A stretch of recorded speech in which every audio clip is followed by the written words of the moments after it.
Dieu sait ce qu'il fait. Alléluia. Dieu sait ce qu'il fait. Nous avons déjà bien aimé dans le Seigneur. En fait, si peut-être tu as tout oublié de ce que Dieu nous a parlé la semaine passée, je vais juste résumer faire des highlights, des points vraiment, quelques points qui sont vraiment importants que tu ne dois pas oublier, que je ne dois pas oublier. Ce que je ne dois pas oublier, c'est que,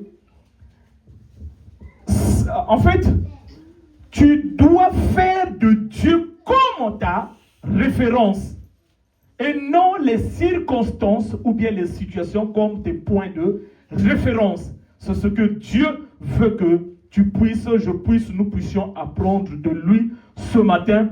Alléluia, alors que nous sommes en train de finir ce que Dieu a préparé pour nous. Oui, si les circonstances, les problèmes, les situations de la vie sont tes points de référence, tu ne pourras pas donner un sens à la vie, surtout quand la vie, alléluia, fait mal. Parce qu'il y a un moment, la vie fait mal, où tu es maltraité, tu n'es pas compris, bien-aimé dans le Seigneur, où, alléluia, tu es, alléluia, isolé, abandonné, rejeté. Oui, bien-aimé dans le Seigneur, tu dois toujours mettre Dieu au centre de tout ce que tu peux endurer, de tout ce que je peux endurer, nous pouvons endurer. Et là, quand tu mettras Dieu comme étant le point de référence, alors tu donneras un sens à la vie, alléluia, devant les confusions de la vie. Alléluia, parce que parfois la vie peut être confuse. Alléluia, on peut se retrouver dans la confusion. Oui, bien-aimé dans le Seigneur, donc on est en train de parler de la souveraineté de Dieu. La souveraineté de Dieu, cela veut dire que Dieu est souverain, Dieu contrôle toutes choses, Dieu soutient toutes choses. Oui, bien-aimé dans le Seigneur, Dieu contrôle rien et encore rien. Bien-aimé, en tant qu'un enfant de Dieu, rien de ce qui t'arrive, bien-aimé, alléluia, que Dieu ne sait pas. Non, non. Bien-aimé, soit Dieu cause les choses qui t'arrivent, ou bien il les laisse t'arriver. C'est-à-dire qu'il permet que cela t'arrive. Oui, bien-aimé dans le Seigneur. Et tout cela, c'est pour une raison. C'est pour une raison. Alléluia, c'est pour un plan, c'est pour une raison. Bien-aimé dans le Seigneur, Dieu contrôle toutes choses. Voilà pourquoi il veut que toi et moi, nous puissions garder notre position, bien-aimé dans le Seigneur, aux aguets. Parce que, bien-aimé, quand tu vas te laisser emporter par les situations négatives qui t'arrivent, tu risques, bien-aimé dans le Seigneur, de compromettre, alléluia, ce que Dieu, alléluia, a préparé pour toi. Parce que nous allons le voir, alléluia, aujourd'hui, que notre vie de tous les jours, c'est comme des tests. C'est un test. Bien-aimé, tu parles, oh, moi j'aime Jésus, j'aime Dieu. Dieu te mettra, Dieu permettra, te mettra toujours devant un test. Bien-aimé dans le Seigneur, je te dis, Dieu te mettra, nous mettrons toujours devant un test. Pour savoir si j'aime Jésus que tu dis, je dis, nous disons, est vraiment réel, ou bien tu fais ça seulement comme pour impressionner, ou bien encore pour attirer l'attention. Alléluia. Oui, bien-aimé dans le Seigneur, Dieu nous mettra toujours devant des tests pour, alléluia, nous développer, pour, bien-aimé, nous transformer. Dieu travaille dans les transformations. Dieu travaille dans les transformations du cœur. Dieu veut que nous soyons transformés afin de pouvoir nous donner, alléluia, nous faire rentrer dans notre destinée. Alléluia. Alléluia. Bien-aimés dans le Seigneur, donc nous allons, alléluia, nous avons vu la vie, alléluia, parmi le grand passage comme nous avons dit. En fait, bien-aimé, quand tu vas même lire la Bible, ce que j'ai expérimenté, c'est que tu vas voir dans Genèse, c'est un grand livre, on a réservé c'est-à-dire une grande place à la vie de cette famille. C'est-à-dire que la famille de Jacob et ses enfants. C'est-à-dire Joseph, les Benjamin et autres. Depuis, tu vois, quand tu vas faire peut-être bien aimer tes lectures personnelles, c'est depuis Genèse chapitre 20 jusqu'au Genèse chapitre 50. On ne parle que de cette famille. Cela veut dire qu'il y a quelque chose qui devait attirer ton attention, mon attention. Bien aimé, pourquoi Dieu, bien aimé, de Genèse 20, chapitre 20, jusqu'au Genèse chapitre 50, on parle de la famille de Jacob, on parle des luttes, des situations qu'ils ont vécues, de comment ils ont abandonné, de comment ils ont vendu leurs frères, de toutes les situations de la famille. Cela veut dire que dans nos familles, nous aurons toujours des problèmes. Bien aimé, ici, on nous parle donc, alléluia, de comment vivre dans la famille, que ce soit la famille chrétienne, que ce soit la famille biologique. Oui, on parle depuis, bien aimé, dans le Seigneur. Imagine chapitre 20. Et imagine combien de versets que compte ce chapitre. Jusqu'au 20, 21, 22, bien aimé dans le Seigneur, jusqu'à 30, 40 et 50.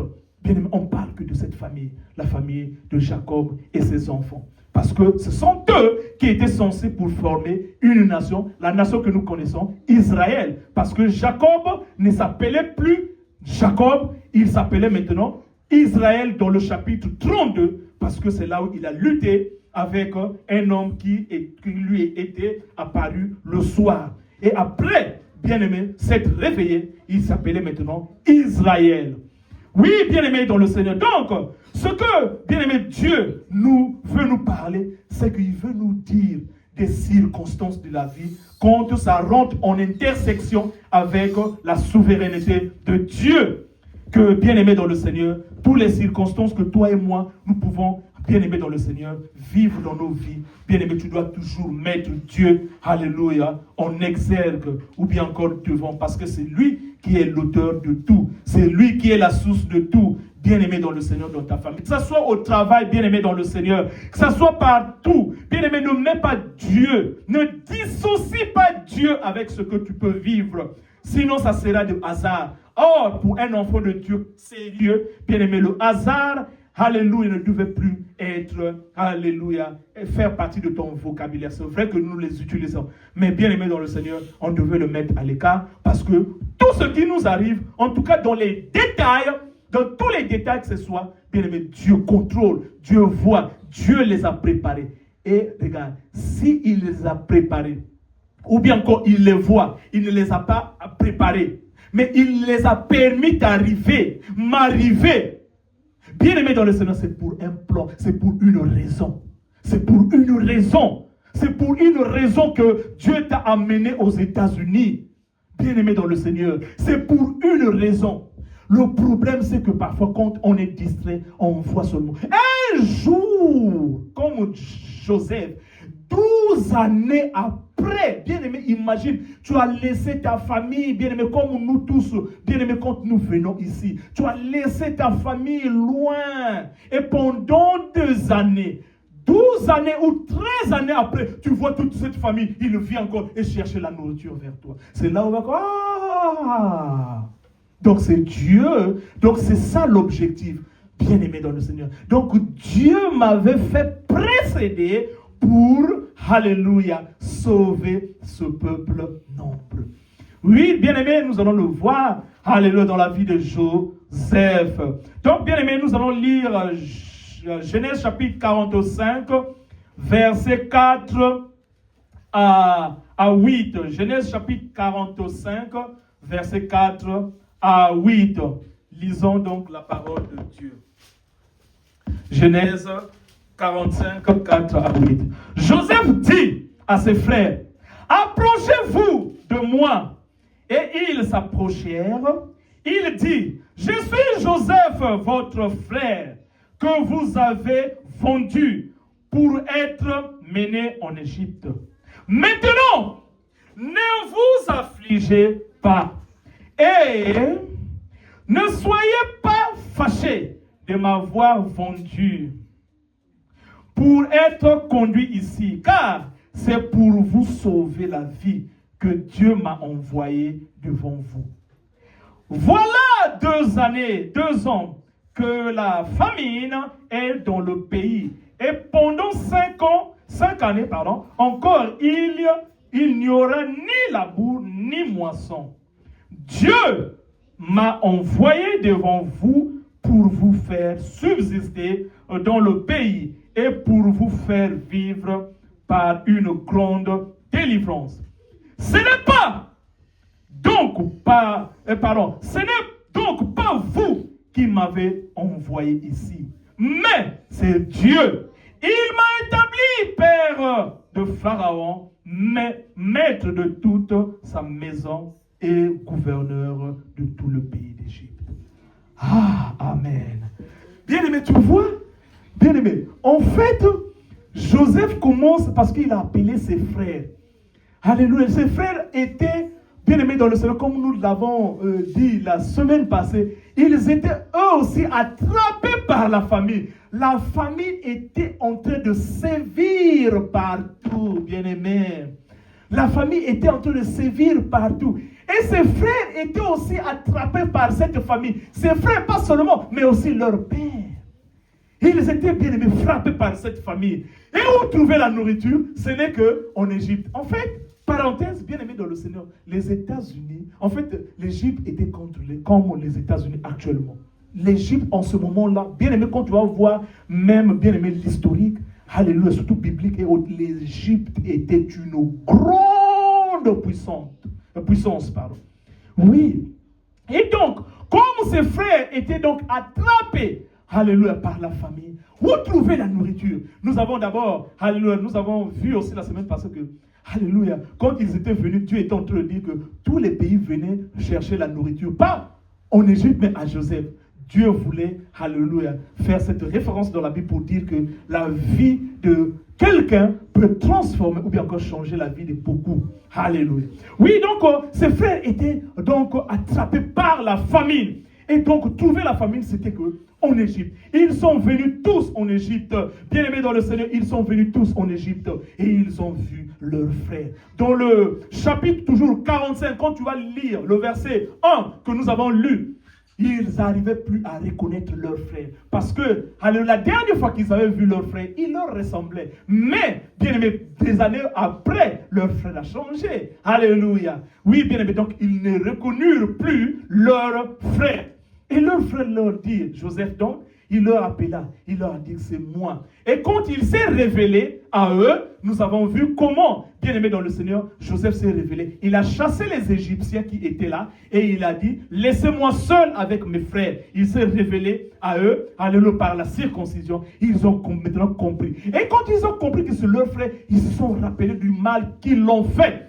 Bien aimé, quand ils se sont rappelés du mal, ils avaient peur. Alléluia. Et ils étaient donc en train de dire, mais c'est comme si on est venu seulement pour la nourriture. Et nous voici, alléluia, on a attrapé encore par ça. Alléluia. Et bien aimé dans le Seigneur, Joseph leur dit. C'est là où il commence, il prend la parole. Bien aimé que nous avons vu dans le verset d'abord 4. Alléluia. Toujours dans le chapitre, le verset 5 du chapitre 15, chapitre 45. Il dit, maintenant, ne vous affligez pas. Et ne soyez pas fâchés de m'avoir vendu pour être conduit ici, car c'est pour vous sauver la vie que Dieu m'a envoyé devant vous. Oh.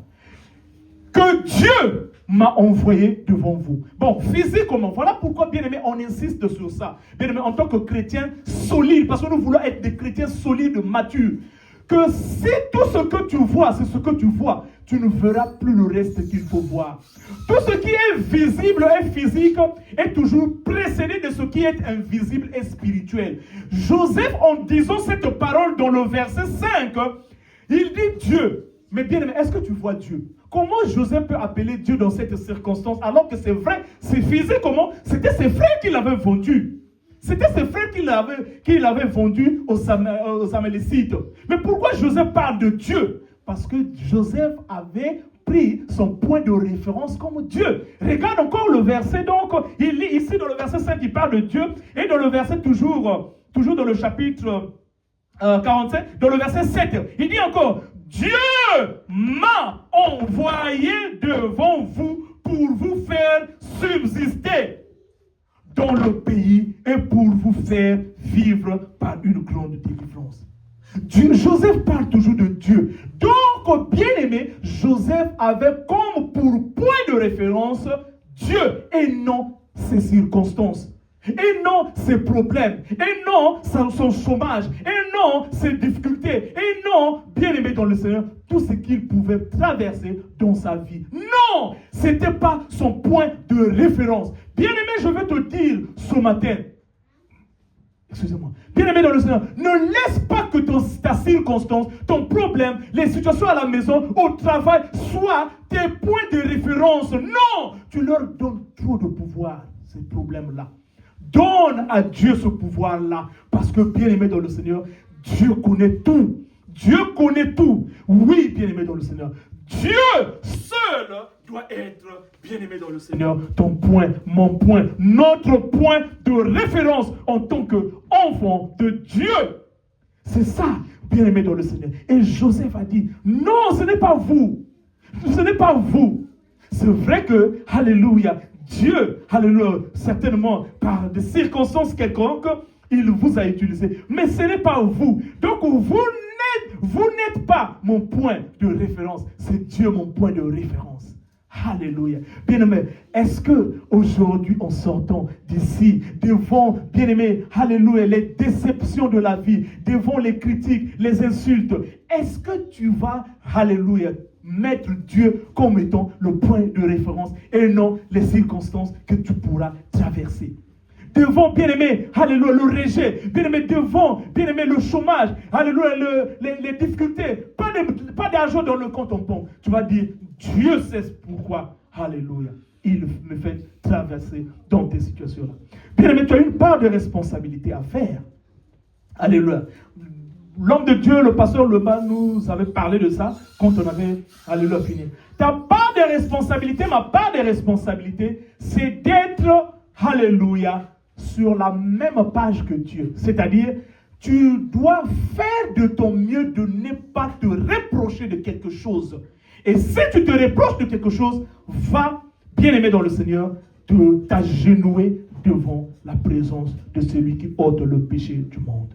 Oui, parce que Joseph, bien-aimé dans le Seigneur, devant les circonstances, quand tu vas voir, Joseph était accusé comme, alléluia, à tort. C'est-à-dire que quand on l'a jeté en prison, tu vas voir, il n'y avait pas une cause quelconque palpable pour qu'on l'envoie en prison.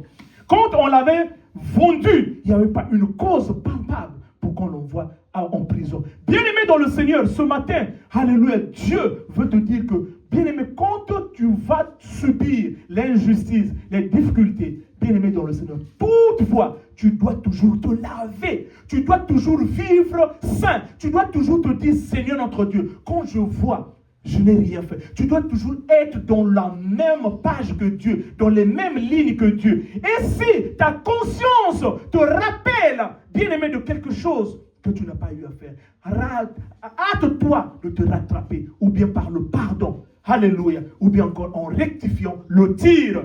Oui, bien-aimé dans le Seigneur, parce que le diable cherche de porte pour nous cribler.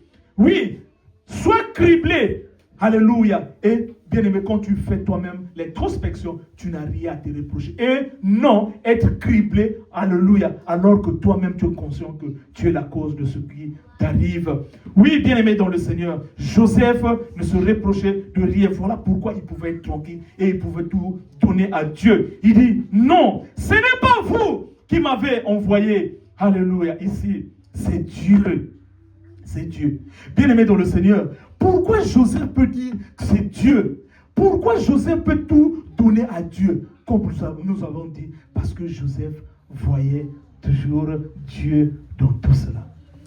En fait, parce que, tu vas voir, parce que Joseph, alléluia, savait que Dieu avait fait la promesse. On va le voir. On va encore lire un passage. Maintenant, là, on va changer de livre. Allons-y dans Psaume. Alors, allons-y dans Psaume 105, tu vas voir. Psaume 105, versets 16 à 24. Psaume 116, versets 5 à 24. Alléluia. Donc, bien-aimé dans le Seigneur, Psaume 116, verset